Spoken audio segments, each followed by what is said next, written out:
Okay, so it is very much necessary that we need to be find out like if there is a higher deviation, what we are expecting from the data, from the variables. Like okay, the one variable is, as I was giving you an example, that the student performance is correlated with the faculty. If suppose if it would be between the director sir and your performance, then the deviation would be very higher. The value, whatever it may be coming, indeed it will be very higher. So what do you expect? I mean, if suppose if I'll take another examples about the student performance due to probably maybe the kind of gadgets we are using here. Okay, the PPTs is not there. Suppose you can say that if faculty is not providing you the PPT, in that case, am I okay with you? All of you? I mean, clarity is there. So if in that case, if you have something like this, like faculty is not providing the PPT and student की जो performance है वो बिगड़ रही है, so which is also maybe giving you some kind of value which is very far away from the performance, because the performance of the students, the majorly when you think of it, it will be coming by the two factor. One is how the faculty is explaining the concepts in the class. Another second one, how the student is putting in effort. Okay, because these are the two things which is more vitals to improvise the student performance. If faculty is teaching something here, the student is practicing at home, automatically performance will boost up. Okay, so these are the two ingredients. If we considering these two values, that student is practicing at home, faculty is explaining it appropriately in the class. So that means in that case, if you look in the values of the student performance, and there would be very less deviations will be coming in that case, because there is only the exceptional things happens. If these two things are happening and उसके बाद भी अगर student की performance down हो रही है, तो there is something, may be some other cause might be there, but it is a very rare chance. So the value will you be getting, अगर टोटल 90%, अगर यहाँ पे 60 स्टूडेंट है तो 50 स्टूडेंट की अगर परफॉर्मेंस अच्छी आ रही है, तो इसका मतलब ये है कि that is factor is working. So for the other 10 students may be some other factor it might not be working. हो सकता है कि वो जिस दिन परफॉर्मेंस इवैल्यूएशन हो, असेसमेंट हो, उस दिन वो इफेक्टिवली नहीं कर पाया हो, और may be some other reason might be coming. Okay, तो स्टूडेंट पढ़ रहा है लेकिन उसको फिर भी समझ में नहीं आ रहा है, या फिर वो फैकल्टी की कोई क्लासेस मिस हो गई है, उससे वहां पे उसने नहीं समझा है, उसने घर पे प्रैक्टिस की है, तो it may be could be any reason. Okay, लेकिन जो डिविएशन होगा परफॉर्मेंस में, by doing these two things, वो डिविएशन बहुत कम होगा. तो यानी कि डिविएशन तभी होता है जब हम एक्सपेक्ट जो करते हैं उससे दूर कोई वैल्यू हमारी, उससे कोई हटके हमारी कोई वैल्यूज आती है. तो उसको, उन दो वेरिएबलों के बीच में उस डिविएशन को पता करना बहुत जरूरी है, क्योंकि अगर वो वेरिएबल्स के बीच में वो डिविएशन ज्यादा है तो हम उस इंपैक्ट को कंसीडर नहीं कर सकते. तो जब आप किसी डेटा को एनालाइज करेंगे तो उसमें ये बहुत नेसेसरी है कि वो डिविएशन जितना हो सके उतना कम हो. इसलिए मैंने तुम्हें पहले लास्ट क्लास में भी ये चीज कही थी कि वेरिएशन, जो वेरिएंस हम निकालते हैं, जो स्टैंडर्ड डिविएशन हम निकालते हैं, उसमें हमेशा यही हमें देखना पड़ता है कि अगर वेरिएबल्स के बीच में क्लोजनेस कितनी है. ओके, अब वो closeness of course in terms of money हो सकती है, इन टर्म्स ऑफ जैसे मैंने बोला है स्टूडेंट की परफॉर्मेंस हो सकती है. वो डिपेंड करता है कि आप क्या ऑब्जेक्टिव लेके चलते हैं. ठीक है, क्लियर है? तो यहाँ पे ये जो कॉन्सेप्ट है, मनीष ऐसे दिखेगा क्या? नहीं, बैठे रहो, मैं करता हूँ. लाइट है ये दोनों? नहीं, यही वाली side.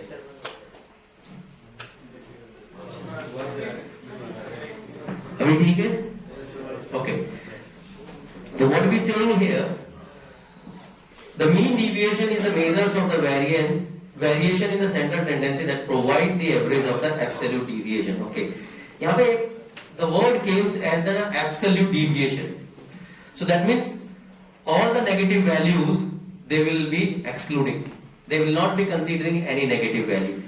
That is the drawback of deviation. because sometime of course the negative value need to be considered, but they will be considering of everything they making it as absolute value. So that would be a problem. But anyways, because this is also one of the technique which we need to be find out, and the formula is of course the frequency is there. X is the midpoint of the class, okay, and then this is the X bar is the mean. So and you are taking the absolute values of them, okay, and divide by the summation of the frequency, okay. So this is the formula. Coefficient of course you need to be multiplied by the mean deviation. Mean deviation you can get it, okay. Mean of course you are getting the mean also from the data, multiply by 100, you will be getting the coefficient of the your mean deviations, okay. Limitations does not include the scattered points, okay, because whenever the like we are considering as close as the values, so if there are more scattered values are they eradicate that.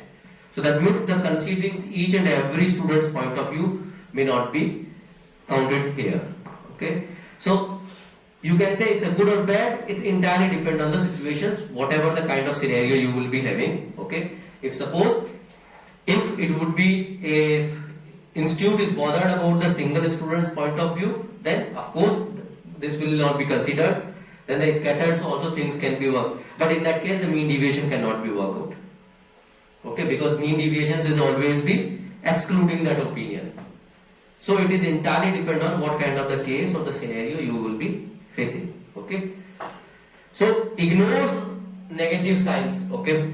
So ignoring the negative signs, it's simple thing that everything whatever the negative will be coming, it will be considered as an absolute value of that, okay. So these are the two limitations of that. Now if suppose all of you pick your paper and pen, find out the mediation quickly. I want you to see that if, okay, how many of you understood about this? सभी की समझ में आ गया? है ना? Problem solve करो quickly. It's not a big problem. These are the classes, okay? Only 4 parameters are there. Frequency is there, 15, 10. Quickly, I'll just give you 3 minutes, not more than that. Quickly. Note it down class, 10 to 20, 20 to 30, 30 to 40, 40 to 60. And this concept I already told you, like why this will making it, just to make it easy calculations, okay? So do not go very logically here. That's it. वो तो consider हो रहा है, वो मैं आप लोगों को पहले ही कॉन्सेप्ट बता चुका हूँ कि जनरली हम क्यों करते हैं प्रैक्टिस के टाइम पे.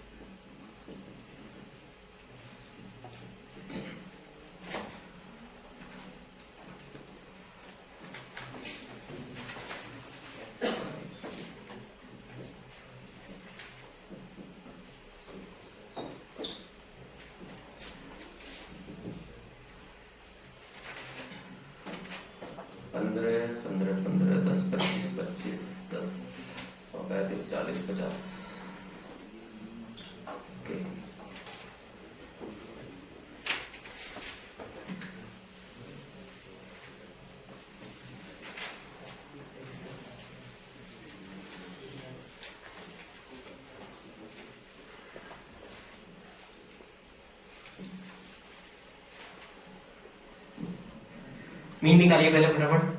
What is the mean?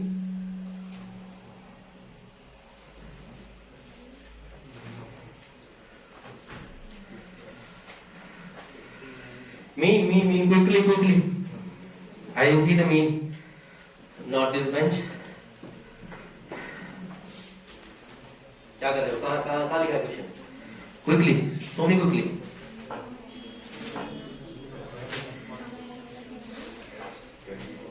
Question कहाँ कर रहे हो? तो डेटा कौन लिखेगा?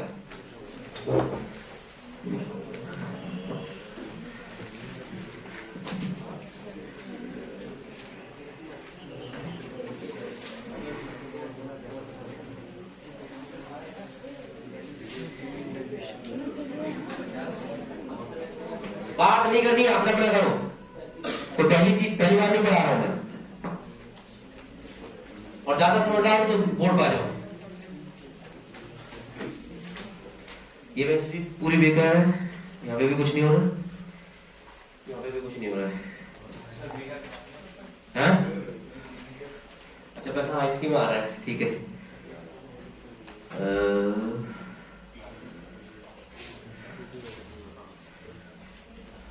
किसका था? अच्छा ठीक है सॉरी।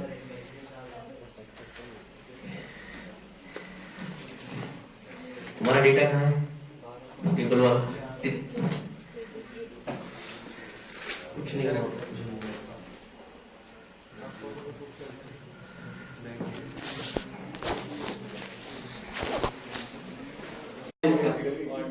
ठीक है ना?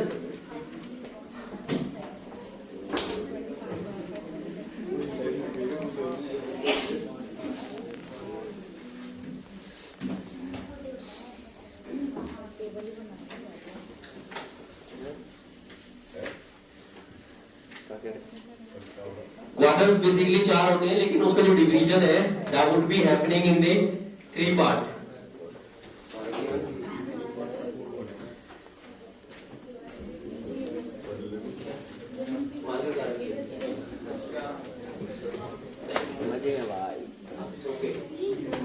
So one part is the Q1,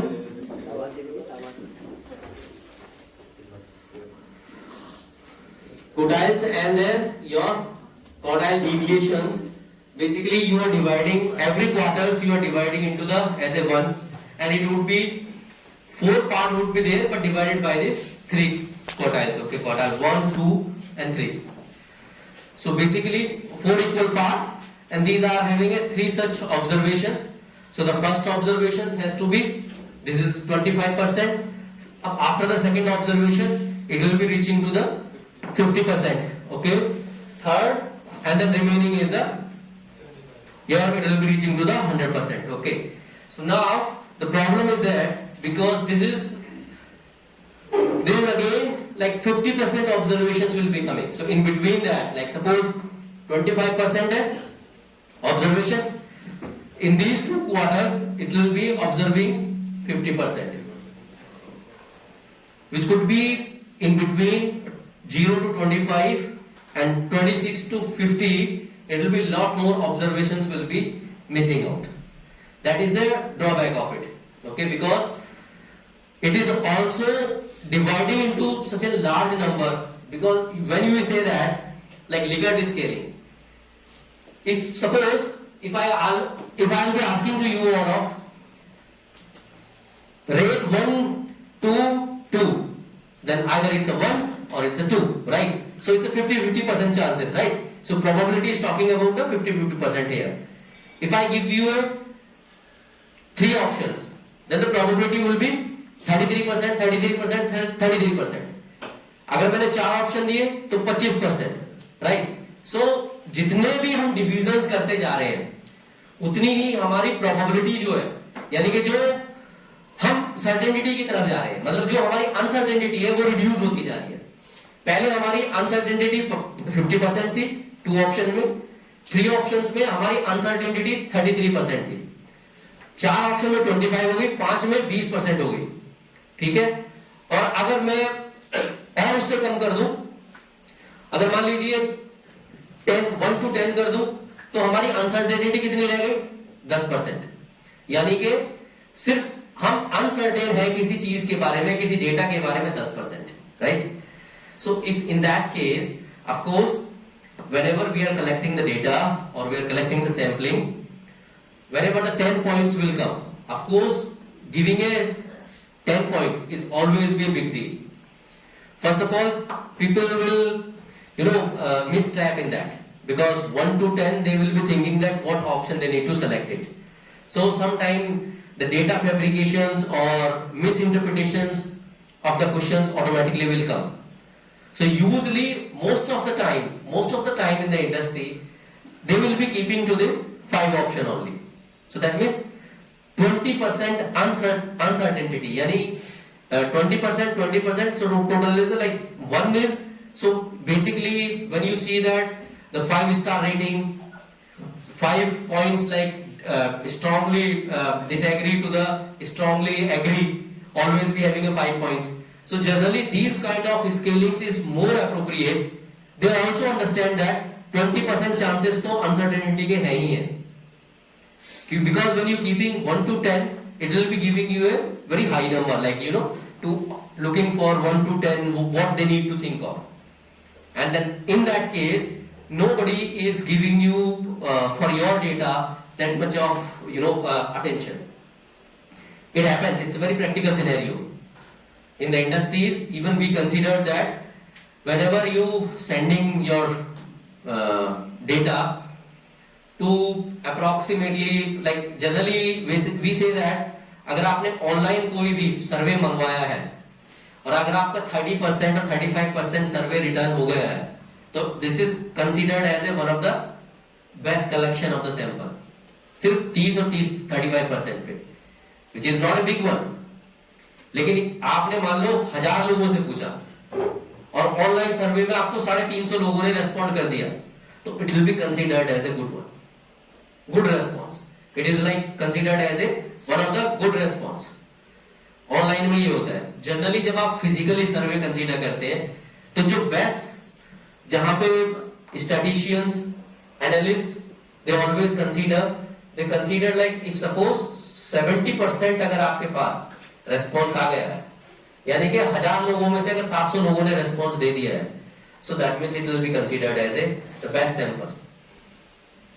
तो ये ध्यान में रखना कि कभी भी कोई भी सैंपल जो है वो 100% कभी नहीं आता है. In case of it is a medical research जहां पे इवन 1% इज ऑल्सो मैटर्स, तो उनको छोड़ के बाकी किसी भी सर्वे में, कोई भी सर्वे करा लीजिए, किसी भी सर्वे में जो है 70% से ज्यादा आपका होगा ही नहीं. So you remember that. So you always consider कि if 70% data comes to you, that means it's a wonderful sample collection. Okay, and based on that only, अब 70% में से now you need to be find out कि कितना sample जो है आपका authenticated है. उसमें भी आपका जरूरी नहीं है सारा हो, उसमें भी जैसे हमारा ये होता है कि भाई 95% जब आप उसमें लेवल ऑफ सिग्निफिकेंस लगाते हैं. ओके, अब लेवल ऑफ सिग्निफिकेंस आप लोगों के लिए नई चीज है, ठीक है. तो जिसको हम बेसिकली लेवल ऑफ सिग्निफिकेंस आपका होता है कि आपका जो डेटा का जो लेवल है वो कितना सिग्निफाइड है, कितना एक्यूरेट है. तो जनरली ये होता है कि भाई 95% जो है लेवल ऑफ सिग्निफिकेंस है, 5% जो है आपका एरर परसेंटेज है.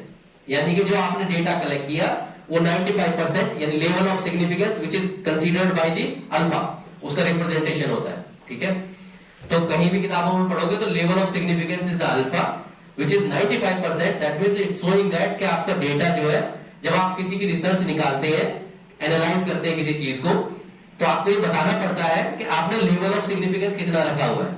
तो आप ये मान के चलते हैं कि हाँ जी हम 95% रख रहे हैं, 98% रख रहे हैं.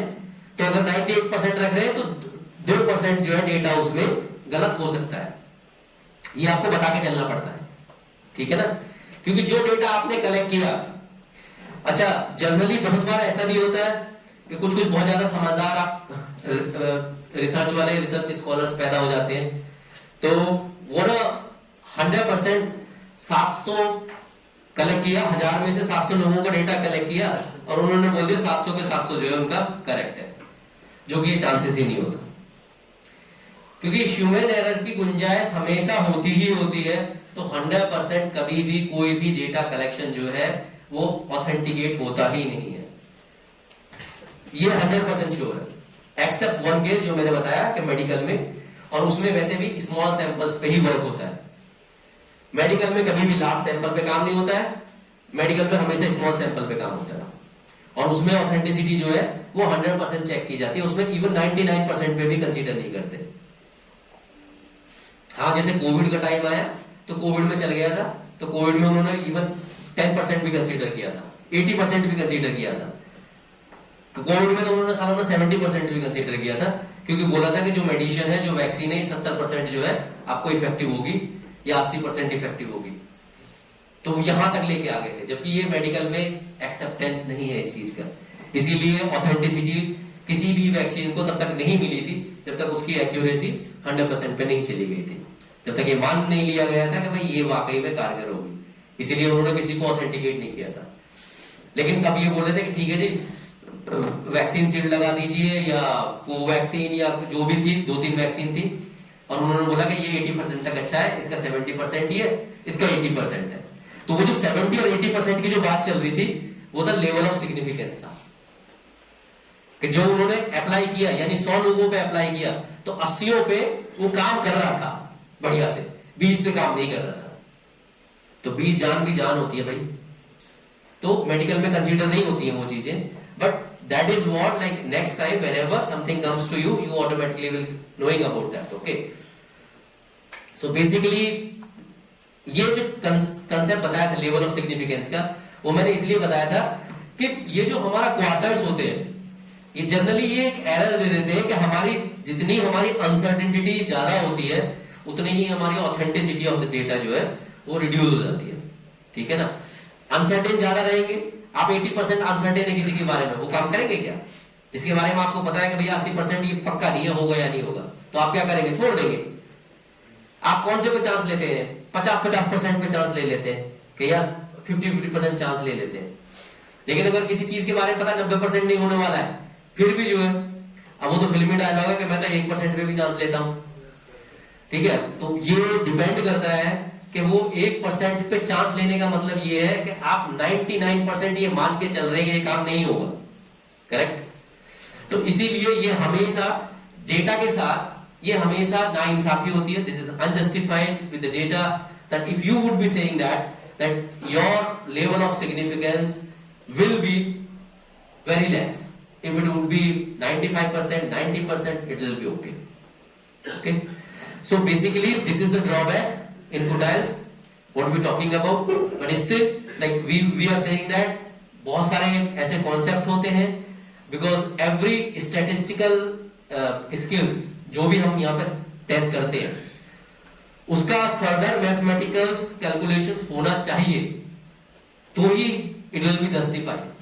अगर उसका नहीं है तो वो उसका सबसे बड़ा ड्रॉबैक है, क्योंकि कोई भी जस्टिफाइड स्किल्स होती नहीं है। अगर हम ये कहें कि यहाँ पे इसका कोई फर्दर मैथमेटिकल कॉन्सेप्ट नहीं हो सकता है, तो इसका मतलब ये पूरी तरह से ये टेक्निक ही बेकार है, इसको इरिडिकेट कर दिया जाएगा, इसको फिर रखा नहीं जाएगा। लेकिन अगर इससे फर्दर मैथमेटिकल कोई भी हम कंप्यूटेशंस कर सकते हैं तो फिर हम रख लेते हैं कि चलो भाई चांसेस है कि कुछ और लगा के चीज को ठीक किया जा सकता है। तो ये हमेशा रहता है, और ये चाहे आपके फिजिक्स के कॉन्सेप्ट हो या मैथ के कॉन्सेप्ट हो, ये सब में अप्लाई होता है कि मैथ के जितने भी कॉन्सेप्ट होते हैं कुछ ना कुछ अगर उसमें फर्दर कैलकुलेशंस हम कर सकते हैं तो देन इट्स ओके। जैसे कि हम अगर मीन निकालते हैं तो मीन का फर्दर कैलकुलेशंस जो है स्टैंडर्ड डिविएशंस निकल के आता है। ओके, अभी हमने जो किया थोड़ी देर पहले मीन निकाला ना, उसके फर्दर कैलकुलेशंस क्या था? हमारा डिविएशन था, मीन डिविएशन था, और स्टैंडर्ड डिविएशन भी उसी का उसका फर्दर कंप्यूटेशंस है। तो हमेशा हर एक मैथमेटिकल कॉन्सेप्ट का एक फर्दर कंप्यूटेशंस होता है, और अगर वो नहीं है तो या तो वो 100% प्रूफ है, लाइक अगर मैं कह दूं A = mc² जो कि 100% प्रूफ है, यानी उसके फर्दर कैलकुलेशंस की गुंजाइश नहीं है, वो जस्टिफाइड है, वो कॉन्सेप्ट पूरी तरह से जस्टिफाइड है, तब तो आप कह सकते हैं, otherwise you can't say that. ठीक है ना, रिमेंबर दैट, ठीक है ना। ऐसा नहीं है कि नहीं हो सकता है। अब E = mc² is done, Newton's का फर्स्ट लॉ है, सेकंड लॉ है, थर्ड लॉ है, they are all F = ma, of course force = mass into acceleration, ये फैक्ट है, ये डन है, 100% है, it will be done, no issue further.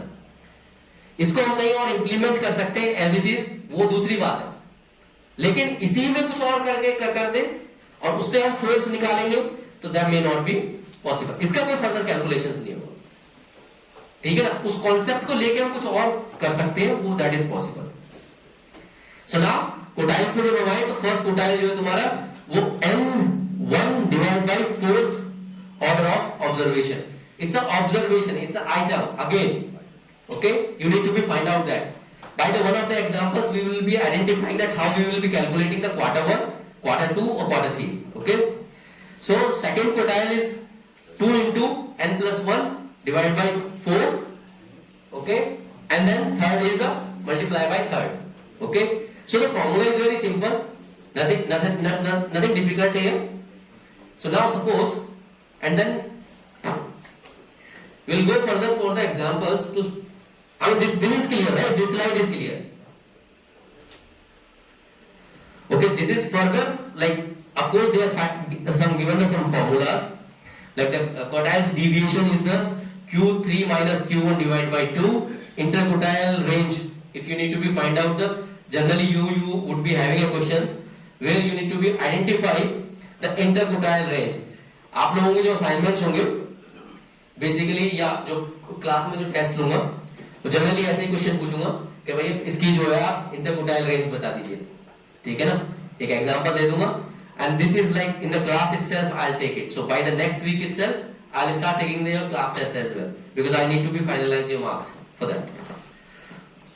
So interquartile range is Q3 minus Q1 and remember that practice कर लेना, नहीं करोगे मैं मार्क्स 0 दे दूंगा, उसके बाद चांसेस नहीं है। और जितने आप लोगों के इंटरनल में खराब हो गए समझ लो चांसेस आपको उतना ही बिगड़ गया। सो रिमेंबर दैट, ये जो पीपीटी इसमें पड़ी हुई है निकालो इसको, प्रैक्टिस करो, जितने इसमें क्वेश्चन दिए हुए सब प्रैक्टिस करो, ठीक है ना? और अगर ये नहीं कर रहे हो तो मेरा प्रॉब्लम नहीं है, मेरे को मार्क्स 0 करने मैं कर दूंगा। सो ये नेक्स्ट वीक से मैं क्लास टेस्ट लेना शुरू कर दूंगा and I will tell और may B it is surprise. Okay, मैं बोल दूंगा कि इस हफ्ते में मैं लूंगा, मैं उस हफ्ते में मैं कौन से दिन लूंगा वो मैं बता दूंगा, मतलब उसी दिन आके बताऊंगा। जैसे इस बार मेरा वेडनेसडे है, क्योंकि मुझे नहीं पता है ना इसका रोल नंबर रजिस्टर के हिसाब से, अगर सीरीज में 1 आ रहा है और इसने वहां पे कुछ लिख दिया, पहले ही तैयारी करके बैठ गए नकल की, तो वो नहीं चल पाएगा। तो मैं आऊंगा सुबह में और फिर मैं अपने हिसाब से बैठाऊंगा और बैठा के मैं इमीडिएटली लूंगा, 15 मिनट में टेस्ट हो जाएगा, खत्म। क्वेश्चन भी उसी हिसाब से दूंगा कि 15 मिनट में खत्म हो जाए। And you have to only just write on a paper your number, your name must be mentioned, your section must be mentioned and your enrolment number. So there is no chance to having it. और ये चीज clear, बहुत clean लिखना। Coefficient of the quartile deviation is the Q3 minus Q1 divided by Q3 plus Q1 multiply by 100. Of course, limitations मैंने बताई दी है कि इसकी प्रॉब्लम जो है मिडिल में आता है, 50% जो है कंसीडरेशन जो है उसका चला जाता है। It is not based on all the observations, क्योंकि बीच के जो मैं बोल रहा था यहाँ पे 0 to 25 है, 25 to 50 है, तो all the senders observations we are missing out. Okay, so we will not be we always be considering the 25% part. Okay, paper and pen, pick up your paper and pen quickly, paper and pen. There is number of the students in the 5 class, जल्दी करो यार, 110, 150, लिखो जल्दी से, 180, 190 and 240, right? 5 classes are there, quickly do that. There are 5 class, okay? ये question है, बस ये डेटा लिखो, इसमें क्वार्टाइल्स 110, 150, 180, 190 and 240. क्विकली लिखो ना, डेटा तो लिखो। देखिए 5 क्लासेस है, इसका फर्स्ट क्वार्टाइल निकालिए, इंटर क्वार्टाइल निकालिए, फॉर्मूलाज आपको पता ही है।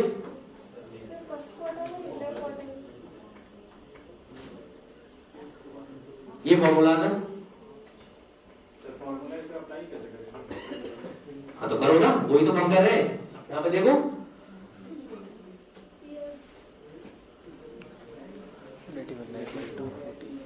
जल्दी quickly, number of the students of the 5 classes दी हुई थी, बस बात खत्म, ठीक है, उतना ही था। अब इनका जो है आप फर्स्ट क्वार्टाइल निकालिए, Q1 निकालिए, Q2 निकालिए, Q3 निकालिए।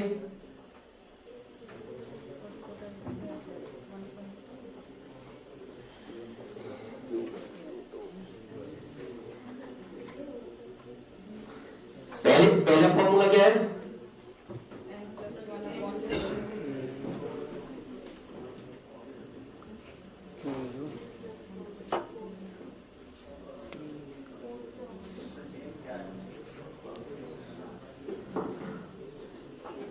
So what it will be coming? कितने कितने हमारे n कितने हैं यहाँ पे? 5. बहुत समझदार है बिल्कुल. Go ahead then.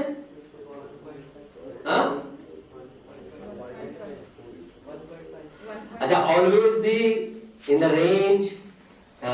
In such of questions, quotiles, keep the data in the ascending or descending order. Ensure that. तो हमारा ascending है, हमारा ठीक ही है ना? हमारा ascending. हाँ ठीक ही है, कोई दिक्कत नहीं है ना? तो 1.5th element कहाँ पे आएगा? 110 or 150. So how do you do? How you get the average?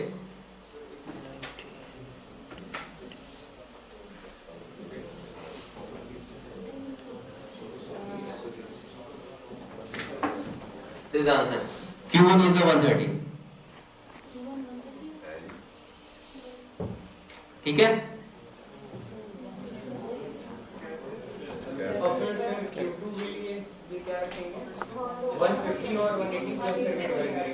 Q2 का एग्जाम क्या है? मल्टीप्लाई. ये लगाओ ना फॉर्मूला. भाई खड़ा हो रहा है. तो क्या आया?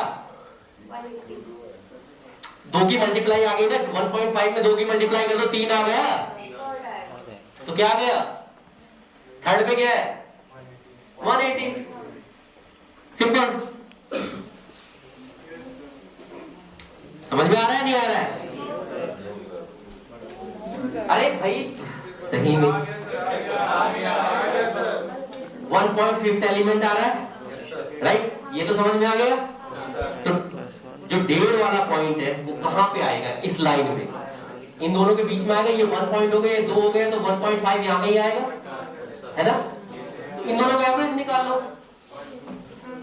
110 का और 150 का डिवाइड बाय 2 कर दिया. 260, 130. 130 is the quarter one. Sir तीसरा वाला 180 आ रहा है, तो 150 और 180 का एवरेज निकालेंगे. 180 और 90 कितना आ रहा है वो? 15 है. नहीं, ये वाला कितना आ रहा है? 4.5 आ रहा है ना. 15 या 45 यार, 4.5 आएगा. तो 4.5 कौन सा है? 1 2 3 4. 4.5 यहाँ पे आएगा, तो इन दोनों को जोड़ दो.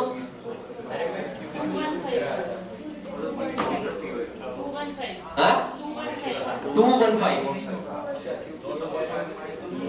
अब ये मेरा Q3 है, राइट? और ये मेरा Q1 था. अब मैं इंटरकोटाइल रेंज निकालूंगा तो क्या होगा? Q3 Q1 minus 130. तो क्या आ गया इंटरकोटाइल रेंज? 5 और 8 85 हो गया ना. सो इंटरकोटाइल रेंज ये हो गई.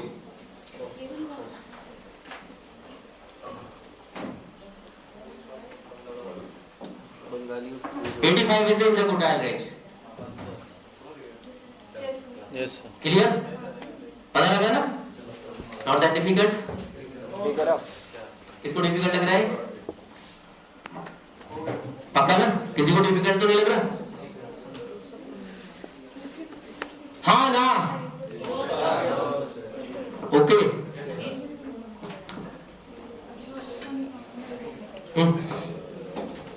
Second bench. Second bench. ये तो खाली है.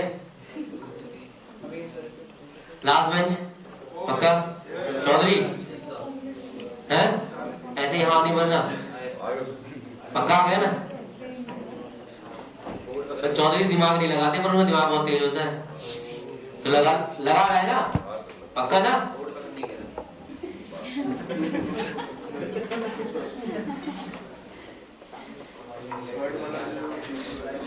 कौन भेज रहा है तेरे को बोर्ड पे? हैं? पेल दे डाले को बाद में.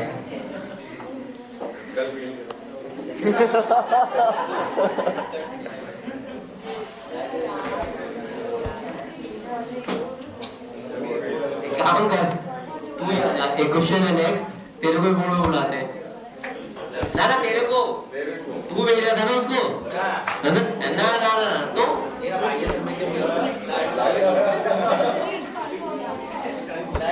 guys silence please. Hello, you can see the answer. करना है तो टाइम को रोज होता है। और डिपेंडम और This is look at that. Okay. So what we are saying? 1 पहले वाले का 130 सही है ना? 215 वो भी ठीक है हमारा। कोटाइल रूट हमने निकाल ही ली थी। अब इसका डिविएशन जो है, डिविएशंस का क्या है? Q3 minus Q1 divide by Q3 plus Q1 multiply by 100। Okay, clear है यहाँ तक?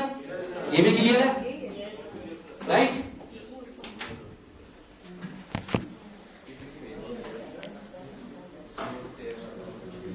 ये वाला न्यूमेरिकल करके दिखाओ फटाफट।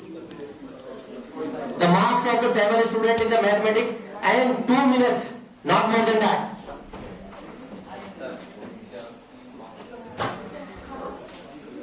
The marks of 7 students in the mathematics results are given below. 70, quickly write down. 70, 85, 92, 68, 75, 96, 84. ये असाइनिंग ऑर्डर में नहीं है ना? तो सबसे पहले क्या करना है? Ascending order. Assigning order, perfect. तो इसका असाइनिंग ऑर्डर बनाओ। बना लिया? Very good. तो असाइनिंग ऑर्डर क्या बन के आया? 68, 70, 75। Perfect perfect, I got it. Okay, now इसका फर्स्ट टोटल 70 आ रहा है।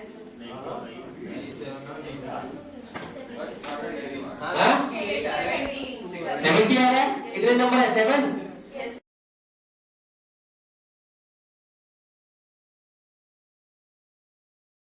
The 70 answer is right. Okay, now third quotile deviation क्या है? तो कौन सा आ रहा है? 92. Who got the 92? Perfect, perfect. 92 is the answer. क्योंकि वही n plus 1 डिवाइड बाई वही तो होना है, मल्टीप्लाई बाई 3 होना है। अरे ऑलरेडी 2 आ गया था, 6 कर दो, 6th एलिमेंट को काउंट कर लो, सिंपल। थर्ड क्वार्टाइल डिवीजन निकालना था, not that difficult, right?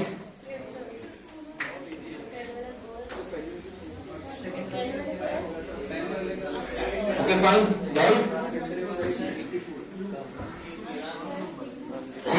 Variance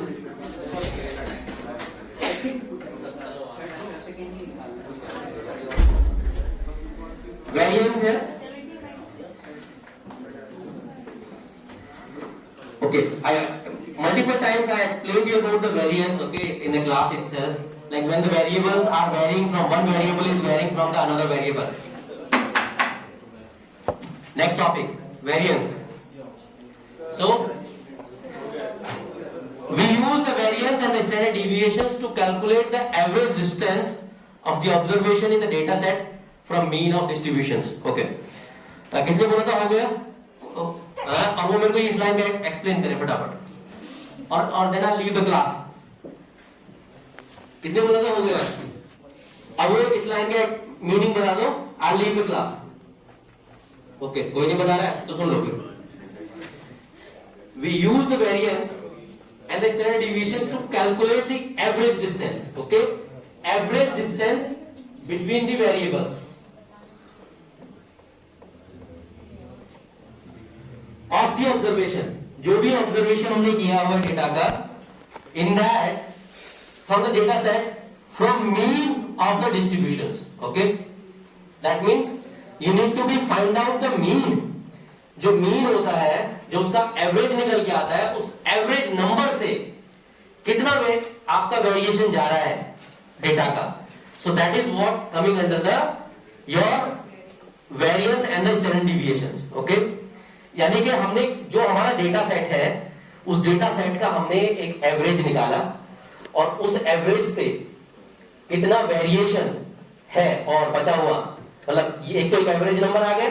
मतलब मान लीजिए कि स्टूडेंट्स की पासिंग जो है, रेंज जो है, अगर मान लीजिए 50% स्टूडेंट्स जो है वो पास हो गए और 50% फेल हो गए, तो यानी जो एक्चुअल जो डेटा है उसमें और एवरेज में, मान लीजिए एक्चुअल डेटा में हमारा ये पहुंच रहा है कि जो 50 आया था वो आया था मुश्किल से कोई 60 में से 20 स्टूडेंट है जिन्होंने 100 मार्क्स लेके आ गए, ठीक।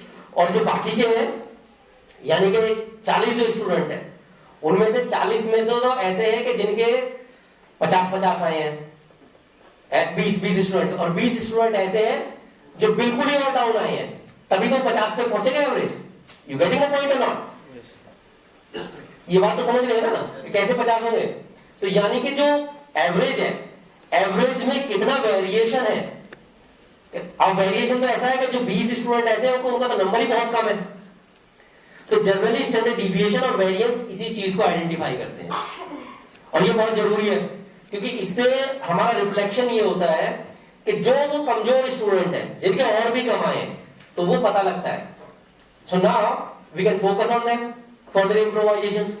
सो इसीलिए वेरिएशन और स्टैंडर्ड डिविएशन जो है बहुत जरूरी होता है, क्योंकि एवरेज तो आपका एक्सट्रीम वैल्यूज से भी निकल के आ जाता है, लेकिन हमारा जो इंपैक्ट है वो इंपैक्ट हमारा कैसे आएगा वो जब हम उन दोनों का डिफरेंस देखते हैं कि एवरेज नंबर में और एक्चुअल में डिफरेंस कितना आ रहा है, तो वो डिफरेंस से हम जो है बेसिकली उसी से हम आइडेंटिफाई कर पाते हैं कि भाई एवरेज तो ये है लेकिन एक्चुअल ये है, तो वर्कआउट करना पड़ेगा या नहीं करना पड़ेगा। तो वो बेसिकली हमें वेरिएंस और स्टैंडर्ड डिविएशन से ही पता लगता है। इसीलिए ये बहुत इंपॉर्टेंट कॉन्सेप्ट है। इसीलिए कोई भी हाइपोथेटिकल टेस्टिंग आप लगाएंगे, Z test, T test, F test, chi square test, सब में स्टैंडर्ड डिविएशंस निकलेगा ही निकलेगा 100%, क्योंकि ये सबसे ज्यादा इफेक्टिव यही स्किल्स है जो आपको वेरिएबल्स के बीच में डिफरेंसेस को, कि कितना बड़ा डिफरेंसेस है उसको ये रिफ्लेक्ट करेगा। और ये बहुत जरूरी है, किसी भी एनालिस्ट के लिए ये बहुत जरूरी है कि भाई जो एवरेज आ रहा है उससे कितना वेरिएशन जा रहा है हमारा, नहीं तो इफेक्टिव रिजल्ट आप बता ही नहीं पाएंगे। आपकी जो स्ट्रेटेजी होगी, आपका जो कंक्लूजन होगा, आप जो भी डिसीजन लेंगे उसमें हमेशा इनइफेक्टिवनेस रहेगी अगर आपने वेरिएंस नहीं पता किया तो ये बहुत जरूरी है, ठीक है। तो यूज पता लग गया कि हमारा जो स्टैंडर्ड डिविएशन और वेरिएंस का जो पर्पस है वो बेसिकली आपका एवरेज डिस्टेंस जो है of between the variables from the mean of distribution. Okay, so basically these are the two key points which you need to remember. One is the average distance, another is the mean of the distribution. ठीक है। So कभी भी किसी भी question का justifications देना पड़े कि why you have been used the standard deviations here, so this is the answer. Average distance between the variables from the mean of the distribution is coming so and so. So that is why हम standard deviation use कर रहे हैं। तो कहीं भी कोई भी justification देना पड़े किसी भी केस के लिए, किसी भी प्रैक्टिकल सिनेरियो के लिए, so this is the authenticated answer. Clear? Yes. Variance is defined as the average of the square deviations. Of course वो इन्होंने बीच में फॉर्मूला आ रहा होगा, ये इसका फॉर्मूला है वेरिएंस का, which is has to be by the sigma square, we need to represent it, okay, and then summation of x minus mu is the mean, mu is the mean, x is the midpoint of the class and n is the number of observation, okay. So variance equals to, बहुत से लोगों ने इसको simplified किया हुआ है बहुत सी books में, okay, वो ज्यादा सिंप्लीफिकेशन में मजा, ये थोड़ा आसान पड़ता है याद रखने के लिए, ठीक है ना। उसमें वो डिवाइड करते हैं, डिवाइड करके जो है समेशन ऑफ उसमें x डिवाइड बाय n करके कर देते हैं, तो वो और सिंप्लीफाई करते हैं। पर अगर आपको वो अगर इजी लगता है तो वो कर लो, कोई दिक्कत नहीं है। तो ये basically your formula is summation square, okay, sigma square, sorry, sigma square summation of x minus mu whole square divide by n, and your mu is the mean, x is your midpoint of, remember, class, and n is your numbers, total numbers, number of the observations. Clear है? और standard deviation क्या है? जब भी हम SD निकालते हैं that is the square root of variance. बस ये गलती मत करना, इससे को मत काटना मैथमेटिकली जैसे हम काट देते हैं, because this is the representation. ये रिप्रेजेंटेशन ही है उसका, स्क्वायर मतलब sigma square is the representation itself, it's not square. Okay, तो so square root of whatever the number will be coming is the standard deviation. Coefficient ये आ गया standard deviation divide by mean multiply by 100। Okay, so coefficient SD divide by mean multiply by 100.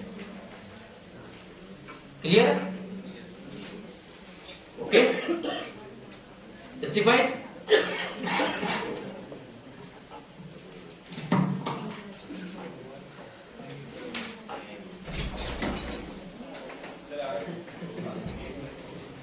चलो, done here.